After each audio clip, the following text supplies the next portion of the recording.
Hello friends, आप सबका स्वागत है मेरे यूट्यूब चैनल फार्मा एमसीक्यू में। इस चैनल पर हम डिफरेंट एमसीक्यू सोल्व करते हैं, प्रीवियस ईयर के क्वेश्चन पेपर डिस्कस करते हैं, वन लाइनर क्वेश्चन डिस्कस करते हैं। तो ये जो एमसीक्यूज़ हैं ये सभी फार्मा एग्ज़ाम्स हैं, GPAT, NIPER, drug inspector, state pharmacist exams जो हैं, राजस्थान फार्मासिस्ट एग्ज़ाम है, सभी के लिए काफ़ी ज़्यादा इंपॉर्टेंट है। तो अगर आप लोग मेरे चैनल पे नए हैं और आपने चैनल सब्सक्राइब नहीं किया है तो प्लीज़ चैनल को सब्सक्राइब कीजिएगा, वीडियो को लाइक करना, शेयर करना, कमेंट करना और बेल आइकन को प्रेस करना, ताकि जो आने वाली वीडियोज़ होते हैं उनके नोटिफिकेशंस आप लोगों को मिलते रहें। तो हमने जो ये डीसीओ का जो पेपर है स्टार्ट किया हुआ था, एचपीएससी का डीसीओ का पेपर है ये, ठीक है। तो इसको आगे कंटिन्यू करते हैं। मैंने इसके पहले 3 पार्ट अपलोड कर दिए, आप लोगों ने अगर वो नहीं देखे तो वो भी देख लेना। तो इसकी प्लेलिस्ट बनाई हुई है, तो वहाँ से वो देख लेना। तो स्टार्ट करते हैं। क्वेश्चन है, biowaiver is the concept related to. तो ये जो बायोवेवर है ये कंसेप्ट है, किससे रिलेटेड है? तो ये ऑप्शंस है, permission for not conducting pre clinical testing prior to phase 1 studies. Next option है, permission for not conducting bio availability in humans. Next है, permission of using dissolution data to indicate bio availability avoiding bio availability trials.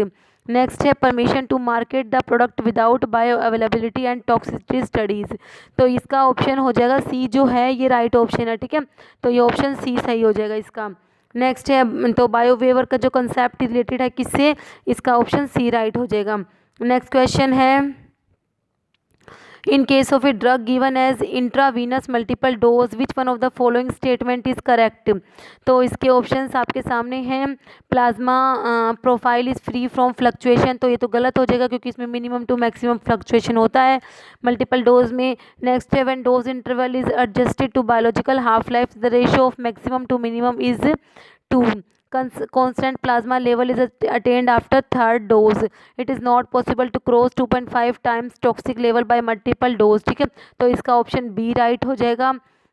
Next है, कौन सा option B right हो जाएगा, ठीक है। Next question है, in relation to sterilization meaning of D300F is equal to 2 minutes is. तो ये जो लिखी हुई है टर्म डी, ये ऐसे होता है इसके, है ना, यहाँ लिखते हैं 300F is equal to 2 minute. ये जो लिखा हुआ है ना, इसका मतलब क्या है, इसने ये पूछा है। तो इसका मतलब इन्होंने क्या बताया ऑप्शन में, death of all micro organism in 2 minutes, death of 300 micro organism in 2 minutes, death of all micro organism in 2 minutes at 300 degree Fahrenheit. Last option है इसमें, वही है इसका राइट आंसर। तो वो क्या है, death of 90% micro organism in 2 minutes at 300 degree Fahrenheit, ठीक है। तो ये जो लिखा हुआ था D300F, ये टेम्परेचर है, ठीक है। ये फ़ारेनहाइट जो लिखा हुआ है ना 300F इज इक्वल टू 2। तो इसका मतलब यही है कि death of 90% micro organism in 2 minutes at 300 degree Fahrenheit, ठीक है। तो इसका ऑप्शन डी राइट हो जाएगा। नेक्स्ट क्वेश्चन है, which one of the following drug is available as tablet triturate. तो ये कौन सा ड्रग होता है जो टेबलेट ट्राइचुरेट की फॉर्म में अवेलेबल होता है? तो इसका ऑप्शंस है हमारे पास, एफेड्रिन हाइड्रोक्लोराइड होता है, थियोफाइलिन, नाइट्रोग्लिसरीन, डिजिटोनिन। तो इसका हो जाएगा नाइट्रोग्लिसरीन, ठीक है। नाइट्रोग्लिसरीन इसका राइट आंसर हो जाएगा, option C.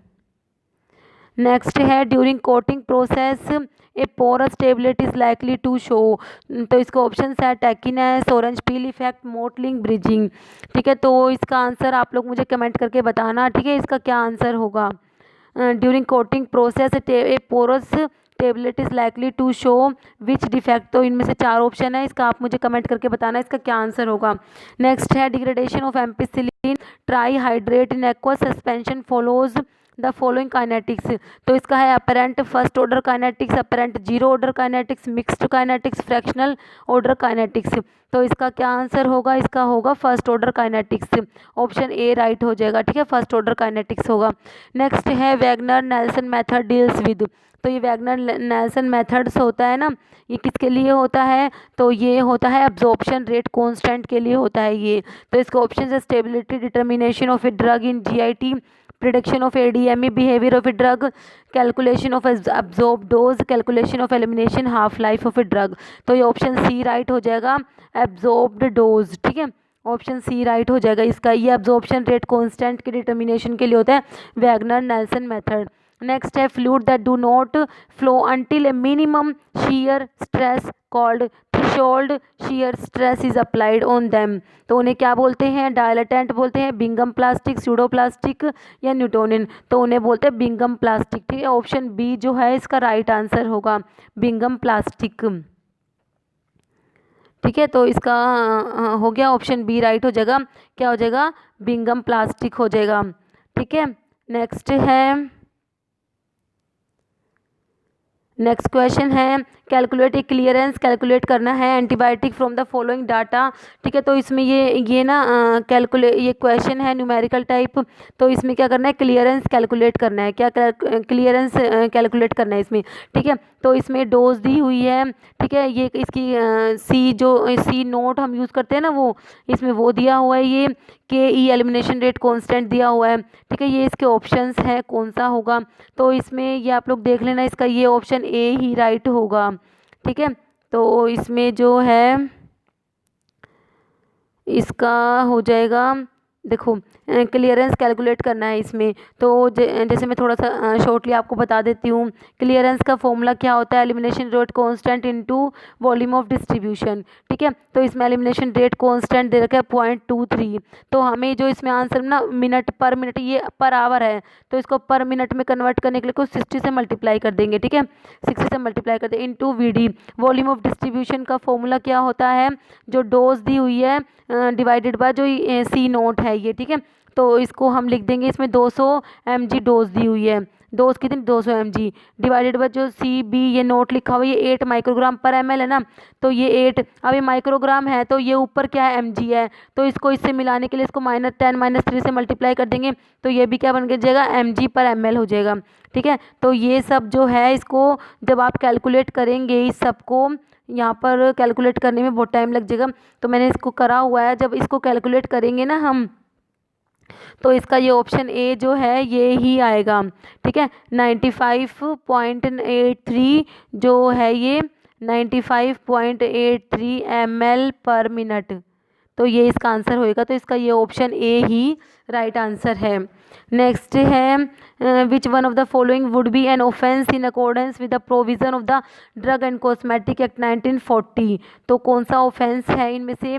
Packaging of paediatric oral drops in 30 ml pack, packing of oxytocin injection in a single unit blister pack, packing of schedule X drug in 5 ml injection pack, packing of aspirin tablet 75 mg in 14 tablet strip pack. तो ये option D right हो जाएगा। ठीक है, तो ये जो aspirin tablet है ये मल्टीपल ऑफ 5 में होनी चाहिए, तो ये 15 होता ना तो सही रहता। तो इसका ये है गलत, तो ये ऑप्शन डी ही इसका राइट आंसर होगा। ठीक है, ये question as it is GPAT का रिपीटेड क्वेश्चन है। GPAT में ये 2012 में आया हुआ है। ठीक है, ये एज इट इज़ क्वेश्चन है, सेम टू सेम। तो इसलिए जो ये क्वेश्चन ना बहुत रिपीट होते हैं। नेक्स्ट है a product sample of paracetamol tablet claims to contain 500 mg paracetamol but on analysis by government analyst it is found to contain 200 mg of paracetamol as per drug and cosmetic act 1940 this product would be. तो क्या कह रहे हैं इसमें? Paracetamol 500 mg होनी चाहिए थी, but है कितनी? 200 mg है। तो ये मतलब इसका मतलब क्या है?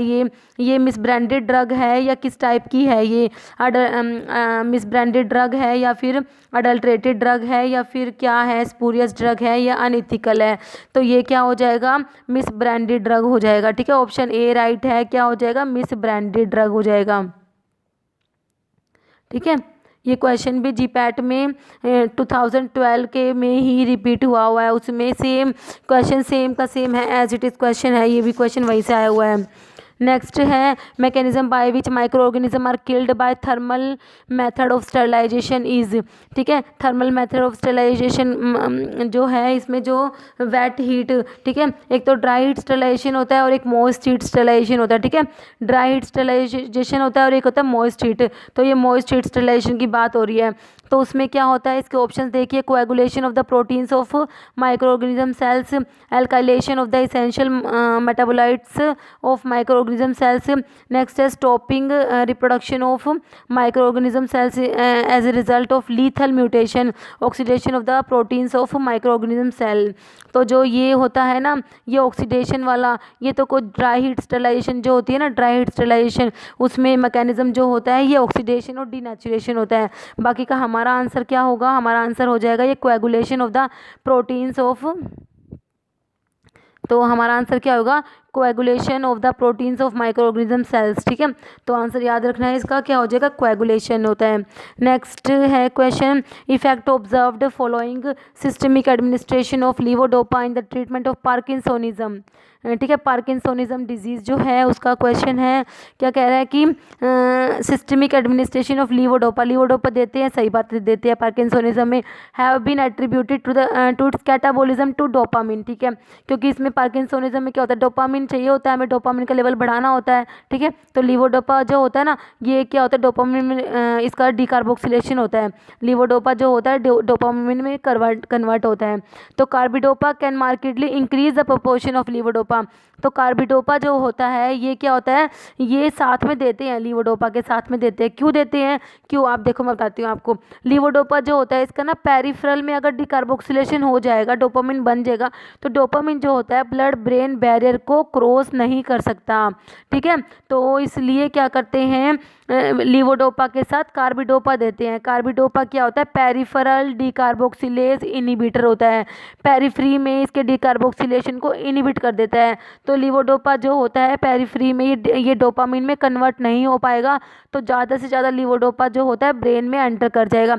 लेकिन जो अब आप लोग सोचेंगे कि अगर ये तो डीकार्बोक्सिलेशन होने नहीं देगा तो डोपामिन कैसे बनेगा, लेकिन जो कार्बिडोपा होता है ये जो होता है ब्रेन में ये भी एंटर नहीं कर सकता।